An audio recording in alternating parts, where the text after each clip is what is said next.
নমস্কার।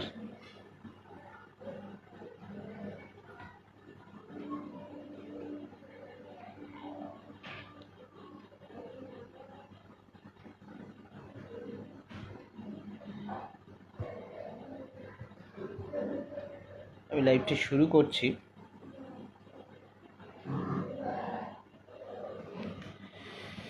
যাই হোক, আজকের 26শে সেপ্টেম্বর চাকরিচোর পার্থ চ্যাটার্জির হলো বেল, আর যোগ্যদের লাইফ হেল। বিচার ব্যবস্থা এবং তদন্তকারী সংস্থা জনগণকে দেখাচ্ছে খেল।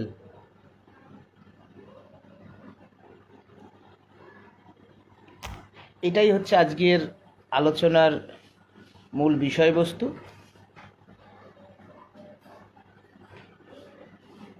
আপনারা হয়তো হেডলাইনেও দেখেছেন যে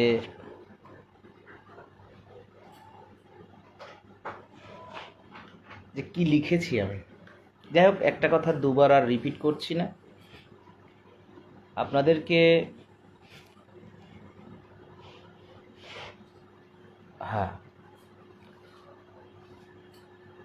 লাইভটা খুব ছোট।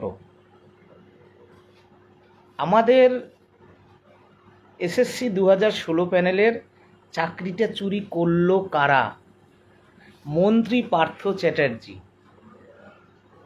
তার বান্ধবীর খাটের তলায় 55 কোটি টাকা, ঘরে পার্থ চ্যাটার্জির নামে খাম, কিলো কিলো সোনা, সব চাকরি চুরির টাকা। সেই চাকরিচোর পার্থ চ্যাটার্জির বেল হয়েছে। আর এই বাংলার এসএসসি 2016 প্যানেলের যোগ্যদের লাইফ হেল। মুখ্যমন্ত্রীও দেখাচ্ছে খেল। 3 বারের পরিবর্তনের মুখ্যমন্ত্রী, তিনিও তারই রাজ্যের যোগ্য শিক্ষক শিক্ষিকা শিক্ষাকর্মীদের জীবন নিয়ে জীবনটা হেল করে দিল। সুবল, সন্তোষদা, তার পরিবার আপনারা ইতিমধ্যেই দেখেছেন। ওই ছোট বাচ্চার হাত ধরে কোলে নিয়ে ঠাকুর দেখতে যেত, হলো না দেখা। আসছি, আমি ক্যাপশনেই লিখেছি, চাকরিচোর পার্থর বেল, যোগ্যদের লাইফ হেল। বিচার ব্যবস্থা এবং তদন্তকারী সংস্থা জনগণকে দেখাচ্ছে খেল। আজকের কেন্দ্রীয় তদন্তকারী সংস্থা যারা এরকম একটা চাকরিচোরকে 2022 সালে ধরেছিল, তাঁরই আমলে এসএসসির চেয়ারম্যান গ্রেপ্তার হয়েছেন, বোর্ডের সভাপতি গ্রেপ্তার হয়েছেন, আরও অসংখ্য সরকারি আমলা, অসংখ্য তাদের যে দল, তারা যে সব একটা ঘরের লোক, সব এজেন্টগুলো ধরা পড়েছিল। এগুলো তো প্রমাণ যে সেখানে তো আমরা ধরা পড়িনি। তাহলে এত থরে থরে প্রমাণ রয়েছে, তারপরে এতদিন হয়ে গেল, সাক্ষী নিতে পারল না, তদন্তটা সমাপ্ত করে এর বিচার করাতে পারল না কেন্দ্রীয় তদন্তকারী সংস্থা। চাকরিচোর পার্থ চ্যাটার্জিকে ধরেছিল। যে চাকরিচোর পার্থ চ্যাটার্জি, এই পার্থ চ্যাটার্জিরা যোগ্যদের লাইফ হেল করে দিয়েছে তদন্তকারী সংস্থা। আমাদের এই তদন্তকারী সংস্থার প্রতি আমাদের বক্তব্য এবং বিচার ব্যবস্থা তো আমাদের মাথায়। আমরা তো বিচার ব্যবস্থার বিরুদ্ধে কিছু বলতেই পারি না। আমরা বাবা সাহেব আম্বেদকর আইন রচনা করে গেছিল। মহামান্য Kolkata high court, supreme court lakh lakh টাকা খরচা করে যায় বিভিন্ন হাইকোর্টে। সেখানে হাইকোর্টের আইনজীবীদের মানে বিচারপতিদের ঘরে টাকা পাওয়া যায়, লজ্জার ব্যাপার। আমি এটা বলছি না, অনেক সম্মানীয় সম্মানীয় আত্মত্যাগী, সত্যিকারের সংবিধানকে সামনে রেখে যারা জনগণকে ন্যায় পাইয়ে দেন, তাদের জন্যই তো এই ভারতবর্ষ, বাবা সাহেব আম্বেদকরের সেই আইন, বিচার ব্যবস্থা। আজকে বিচার ব্যবস্থা তারা জানে না। এমন একটা প্রভাবশালী পার্থ চ্যাটার্জি, চাকরি চোর পার্থ, ওই চাকরি চোর পার্থ দলের মহাসচিব ছিল, একেবারে টপ ম্যান। ওই চাকরি চোর পার্থ শিল্পমন্ত্রী ছিল, ওই চাকরি চোর পার্থ এক্স এডুকেশন মিনিস্টার ছিল। ওনার আমলে চাকরি চুরি হয়েছে। তাহলে এই চোর যদি বেল পায় তাহলে তদন্ত প্রভাবিত করবে, 100% করবে। এত কিছু জানা সত্ত্বেও যখন বিচার ব্যবস্থা এমন একটা মহান কীর্তিমান চাকরি চোরকে বেল দেয়, নিশ্চয়ই যে কোনো ভারতবাসীর আইনের সাহায্য নিয়ে বেল পাওয়ার অধিকার প্রত্যেকের আছে। কিন্তু এই চাকরি চোর যারা কিনা 26,000-এর পরিবারকে লণ্ডভণ্ড করে দিয়েছে, বিশেষ করে তাদের মধ্যে যারা যোগ্য আছে, তাহলে চাকরি চোর পার্থর যদি বেল হয়, তাহলে আমাদের যোগ্যদের লাইফ কেন হেল হবে? বিচার ব্যবস্থা আমাদের লাইফ কেন হেল হবে? আজকে এসএসসির মামলায় সিবিআই, কেন্দ্রীয় তদন্তকারী সংস্থা, আপনারা কি তদন্ত করেছেন? কি তদন্ত করেছেন আপনারা? আমরা জানতে চাই আজকে কি তদন্ত করেছেন। যে তদন্তের ভিত্তিতে একটা অংশকে অযোগ্য চিহ্নিত করা হয়েছে, আমরা খুশি তাতে। যারা টাকা দিয়ে, ঘুষ দিয়ে, সাদা খাতা দিয়ে চাকরি চুরি করে রেট চার্টে চাকরি কিনেছিল, তারা বিদ্যালয় শিক্ষা থেকে বিতাড়িত করা হোক। সে যদি আমিও হই, আমাকে লাত মেরে বার করে দেওয়া হোক। কিন্তু আমরা যারা দুর্নীতির সাথে যুক্ত না, আমরা যারা নিষ্কলঙ্ক, কার বাপের এত অধিকার আছে আমাদের চাকরি কেড়ে নেওয়ার? কোন সে আইন?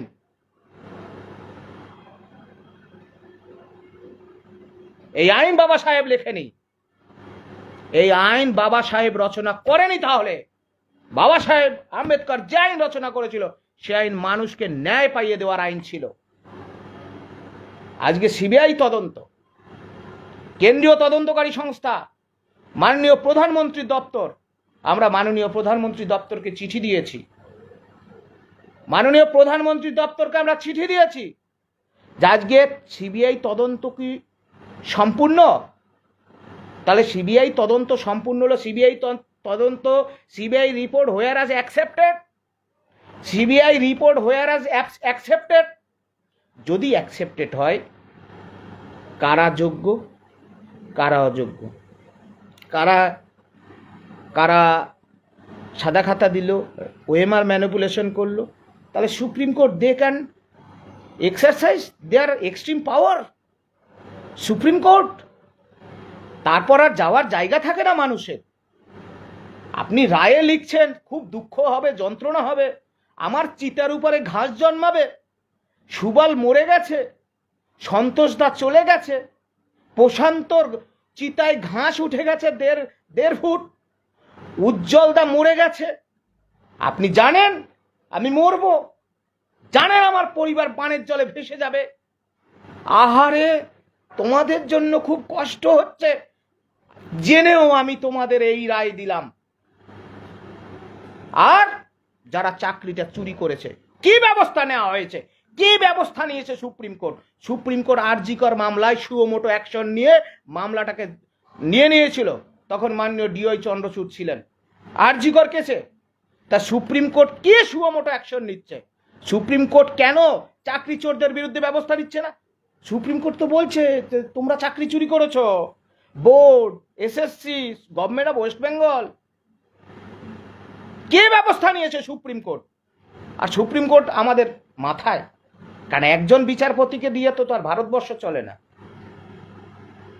অনেক আইন জানা, জাতীয়তাবাদী, সংবিধানকে মাথায় রেখে যারা মানুষকে ন্যায় দেয়, এরকম হাজার হাজার 99% এরকম বিচারপতি রয়েছে আমাদের ভারতবর্ষে। তাদের জন্যই তো আমাদের এই দেশ ভারতবর্ষ। কিছু ধান্দাবাজ আছে, আছেই আছে, নইলে তাদের ঘরে টাকা পাওয়া যাবে কেন? ওই একজনের ঘরে টাকা পাওয়া গেছে না? ধান্দাবাজ আছেই আছে। আজকের সিবিআই তদন্ত এতদিনেও সম্পন্ন হয়নি। একটা চাকরি চোর পার্থ, তার হচ্ছে বেল, আর এসএসসি 2016 প্যানেলের যোগ্যদের লাইফ হচ্ছে হেল। মুখ্যমন্ত্রী দেখাচ্ছে খেল, বিচার ব্যবস্থাও দেখাচ্ছে জনগণকে খেল, আর কেন্দ্রীয় তদন্তকারী সংস্থা দূরে দাঁড়িয়ে মুস্কি হেসে দেখাচ্ছে ধীরে ধীরে খেল। এটা তো চলতে পারে না। বলছে আরে তোমরা যোগ্য চাকরিহারা, তোমাদের জন্য আমাদের মনটা একবারে ফেটে যায়। আমরা ক্ষমতায় আসলে তারপরে তোমাদের চাকরি ফেরাবো, ততক্ষণে আমার চিতার উপর ঘাস জন্মাবে 2 ফুট। আহারে তোমাদের জন্য কষ্টে আমার বুক ফেটে যায়।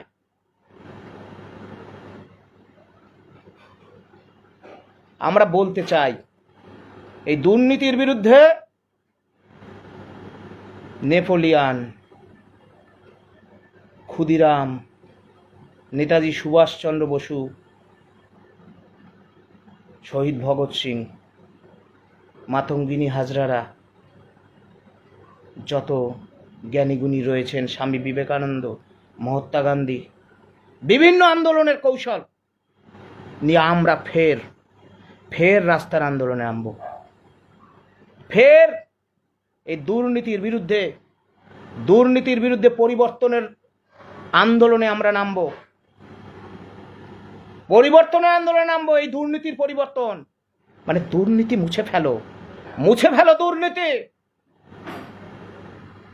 বাংলার ছাত্র যুব মায়েরা, বোনেরা, নতুন চাকরি প্রার্থী, আপনারা ভাবছেন আপনাদের সাথে এসএসসি 2016 প্যানেলের আমি শেষ করব। পারলে ভিডিওটা প্রয়োজন মনে করলে ছড়িয়ে দেবেন। বাঙালির জন্ম হয়নি কারো গোলামি করার জন্য।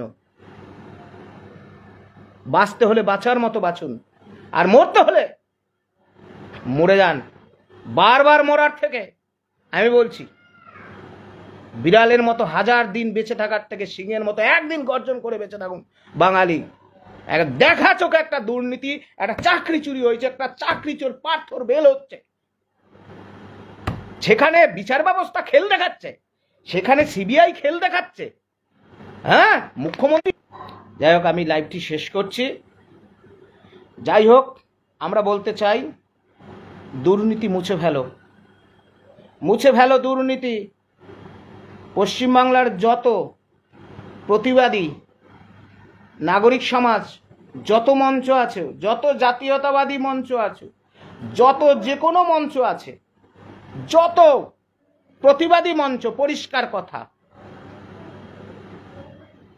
যারা দুর্নীতির বিরুদ্ধে লড়তে চান, ওই মিছেমিছি ক্রস ফায়ার নয় যে আছি, আহারে তোমরা চাকরি হারিয়েছো, উফ তোমাদের জন্য কি কষ্ট গো, কি ব্যথা। ইস, যারা দুর্নীতির বিরুদ্ধে লড়তে চান তারা একজোট হন। নতুন চাকরি প্রার্থী 22 স্টেট তো দেখলেন আপনাদের কি হাল করলো। সবাই একজোট হন। 23 টেট সবাই একজোট হন। নতুন SLST 2 2025 চাকরি প্রার্থী ভাই ও বোনেরা, সহপাঠীরা একজোট হন। ওই শহীদুল্লাহ, রাসমণিরা, যোগ্য 18 একজোট হন। গ্রুপ ডি একজোট হন। ডাক্তার, নার্স, প্রফেসরস সবাই একজোট হন। একসাথে দুর্নীতি মুছে ফেলার এই আন্দোলনে আপনারা অংশগ্রহণ করুন। আমরা সবাই সংগঠিত হয়ে পুরনো অভিজ্ঞতাকে কাজে লাগিয়ে একবারে না পারিলে দেখো শতবার, কিন্তু হার মেনো না বাঙালি। দুর্নীতির বিরুদ্ধে লড়তে হবে, কেউ আপনার লড়াই লড়ে দেবে না। আমি তো বললাম, বারবার বলছি, আমাদের যখন চাকরিটা চলে গেছে না, যার যায় সেই বোঝে তার কতটা যন্ত্রণা, মুখ থেকে হাসি বেরোয় না, তার যন্ত্রণা সেই বোঝে। সুতরাং এখানে যাই হোক, সকলকে নমস্কার জানিয়ে শেষ করছি। এখানে পরিষ্কার, চাকরি চোর পার্থর হয়ে গেল বেল, আর যোগ্যদের জীবনটা পাকাপাকি, লাইফটা হলো হেল। আর এই যে সংসদীয় গণতন্ত্র, সংবিধান আমাদের মাথায়, বাবা সাহেব, হ্যাঁ শেষ করতে হবে, নেটওয়ার্কের সমস্যা। তদন্তকারী সংস্থা আর বিচার ব্যবস্থা একসঙ্গে মিলে জনগণকে দেখাচ্ছে খেল।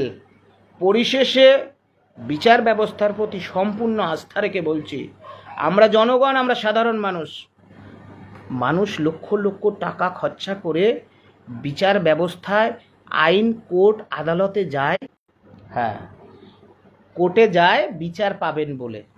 আশা করি আমাদের মাথার উপরে যে বিচার ব্যবস্থা, তারা ভারতবাসীকে ন্যায় পাইয়ে দেবেন।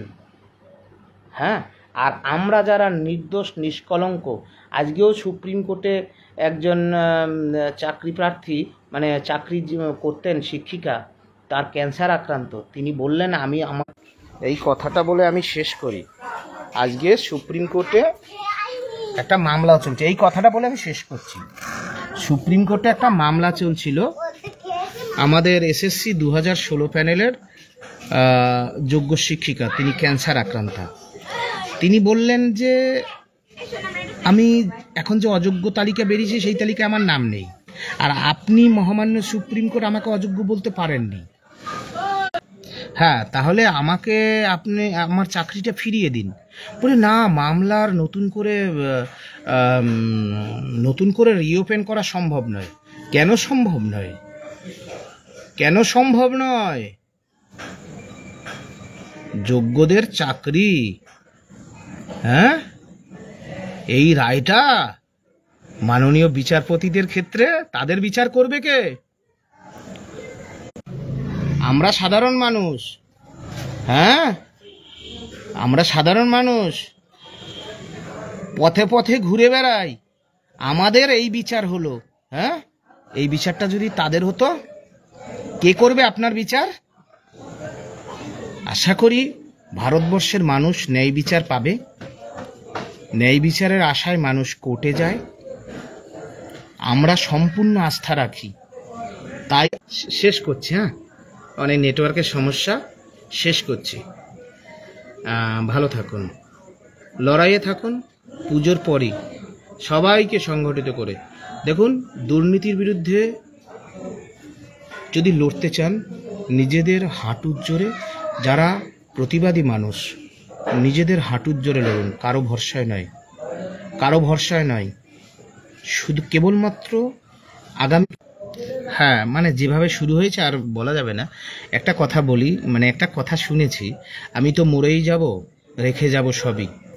সুতরাং আমরা সবাই যাব, একটা স্মৃতি রেখে যাই পশ্চিমবাংলার জন্য।